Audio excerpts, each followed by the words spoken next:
Hello everyone. हमारी Indian polity की series चल रही थी जहां हम इंडियन कॉन्स्टिट्यूशन के बारे में डिस्कस कर रहे थे। तो आज हम कॉन्स्टिट्यूशन के पार्ट 1 को डिस्कस करेंगे जहां इंडियन यूनियन और उसकी टेरिटरी के बारे में मेंशन किया गया है। तो पार्ट 1 में आर्टिकल 1 से लेके आर्टिकल 4 तक इंक्लूड किया गया है। तो सबसे पहले हम बात करेंगे आर्टिकल 1 की। तो यहाँ पे हम देख सकते हैं आर्टिकल 1 को। तो आर्टिकल 1 में क्या है, हमको 3 टाइप की इंफॉर्मेशन देखने को मिलती हैं, जहाँ पे name of country, type of polity और टेरिटरी यानी कि एरिया क्या है हमारे देश का, वो यहाँ पे देखने को मिलता है। तो बेसिकली क्या हुआ था, जब कॉन्स्टिट्यूशन का मेकिंग हुआ था, यानी कि जब हमारा संविधान का निर्माण हो रहा था, उस टाइम कॉन्स्टिट्यूंट असेंबली में कुछ मेंबर्स थे, उन्होंने देश का ट्रेडिशनल नेम सजेस्ट किया था जो था भारत, और कुछ मेंबर्स ऐसे थे जिन्होंने हमारे देश का नाम इंडिया सजेस्ट किया था। यानी कि आर्टिकल 1 में हमारा जो कंट्री का नाम है वो मेंशन किया गया है एज भारत और इंडिया। ये क्वेश्चन कुछ साल पहले पूछा गया है किसी एग्ज़ाम में।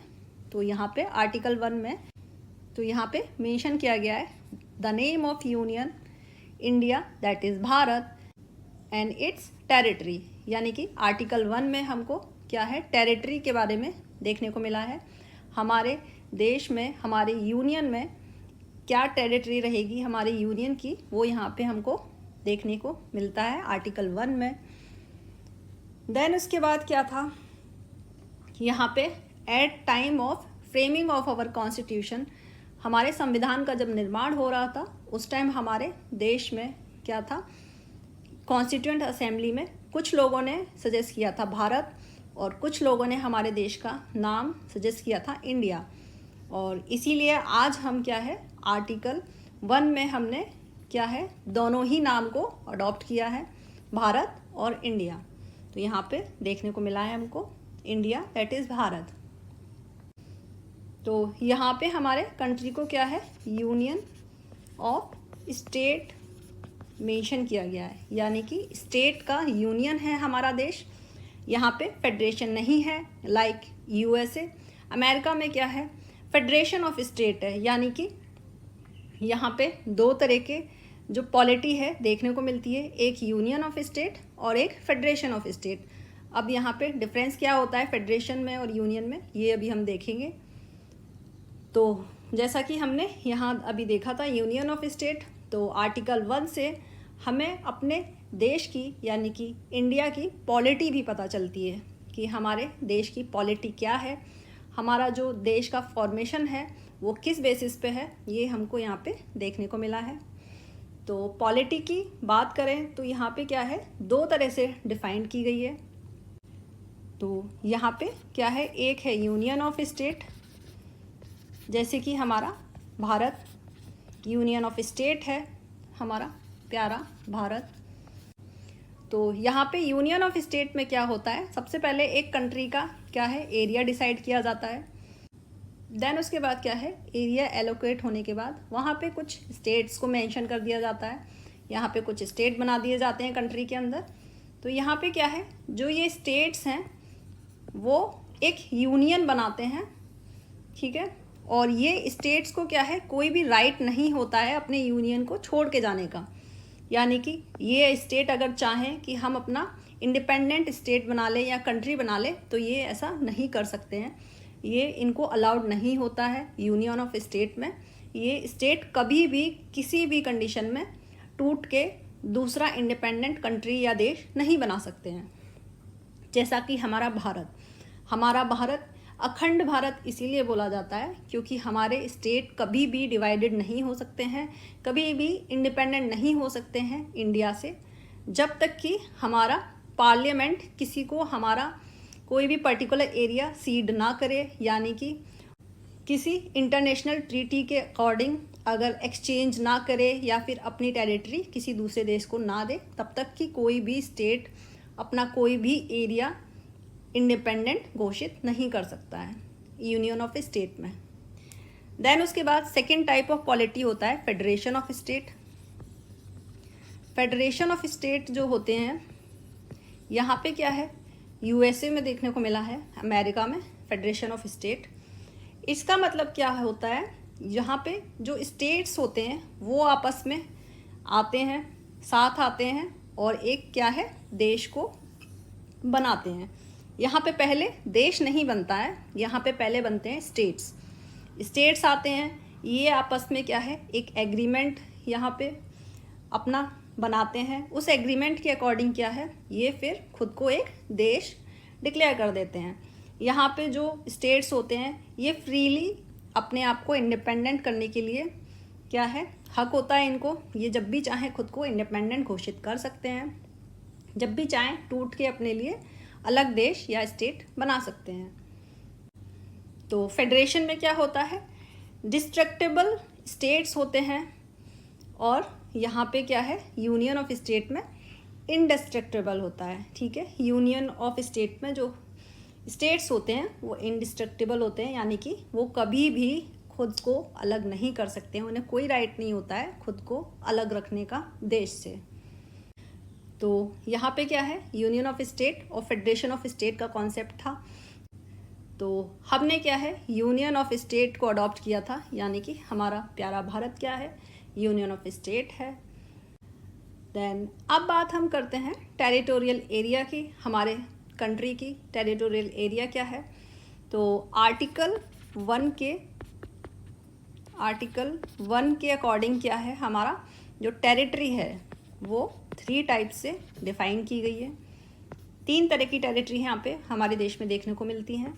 एक है क्या, यूनियन ऑफ इंडिया, यानी कि हमारे स्टेट्स जो हैं उनका यूनियन जो होता है उसको हम यूनियन ऑफ इंडिया बोल दिया जाता है उसको। देन यहाँ पे कुछ यूनियन टेरिटरीज़ हैं और देन क्या है, कुछ एक्वायर्ड टेरिटरीज़ हैं। तो यहाँ पे 3 तरह की टेरिटरीज़ देखने को मिली हैं हमारे भारत में।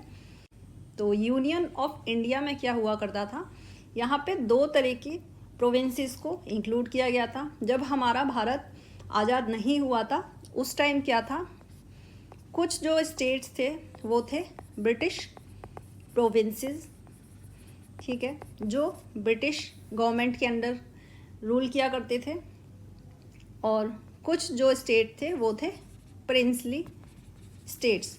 तो प्रिंसली स्टेट्स क्या हुआ करते थे, राजाओं के अधीन हुआ करते थे। तो 1947 में जब हमको आज़ादी मिली तो इन दोनों प्रोविंसेस को बना दिया गया यूनियन ऑफ इंडिया, यानी कि ये दोनों मिलके हमारा बनाएंगे यूनियन ऑफ इंडिया। बाकी का क्या है, कुछ एरिया था बचा हुआ उसको यूनियन टेरिटरी डिक्लेयर कर दिया गया और कुछ जो है वो हमने एक्वायर्ड किया है। तो यहाँ पे ये 3 टाइप ऑफ टेरिटरीज हो गई हैं और ये टोटल जो है union of India, union territory और एक्वायर्ड टेरिटरी, ये पूरा मिल के बनाएगा क्या, टेरिटरी ऑफ इंडिया। यानी कि टेरिटरी ऑफ इंडिया जो है ये एक ब्रॉडर कॉन्सेप्ट है according to union of India.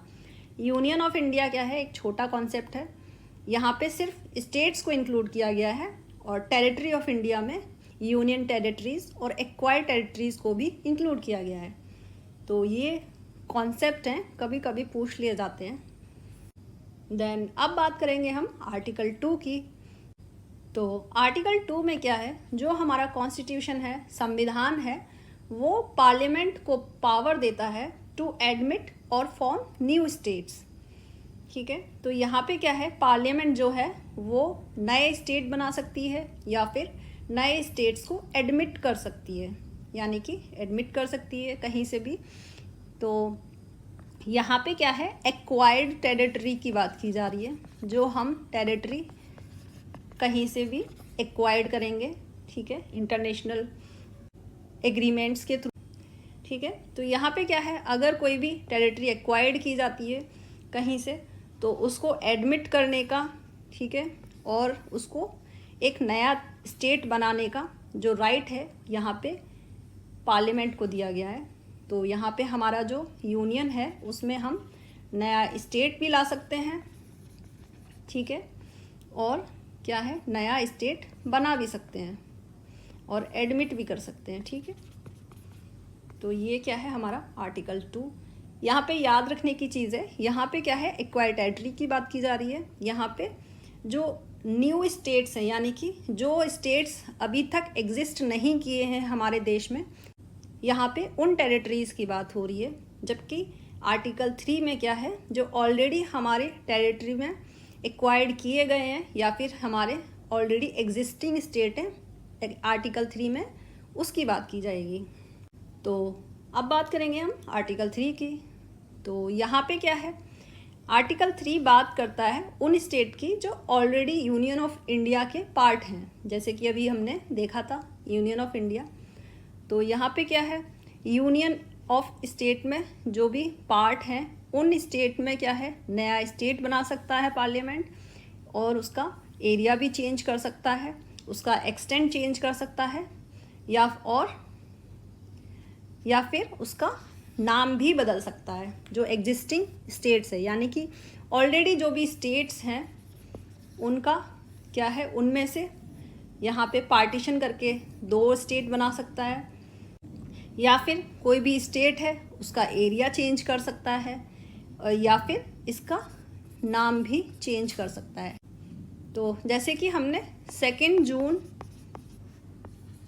2014 यानी कि 2014 में हमने क्या है, अभी रिसेंट में एक डिवीज़न देखा था स्टेट में। आंध्र प्रदेश जो था, आंध्र प्रदेश, उसमें से क्या है, इसको डिवाइड करके 2 पार्ट में डिवाइड कर दिया गया था और एक नया स्टेट बनाया गया था तेलंगाना, ठीक है। आंध्र प्रदेश से डिवाइड करके एक नॉर्थ में, यहाँ पे ये आंध्र प्रदेश है, ठीक है, आंध्र प्रदेश था, यहाँ पे नॉर्थ में क्या है, एक नया स्टेट, इसको डिवाइड करके तेलंगाना बना दिया गया। ये हमारा कब हुआ था, 2 जून 2014 यानी कि 2014 में हुआ था, ठीक है।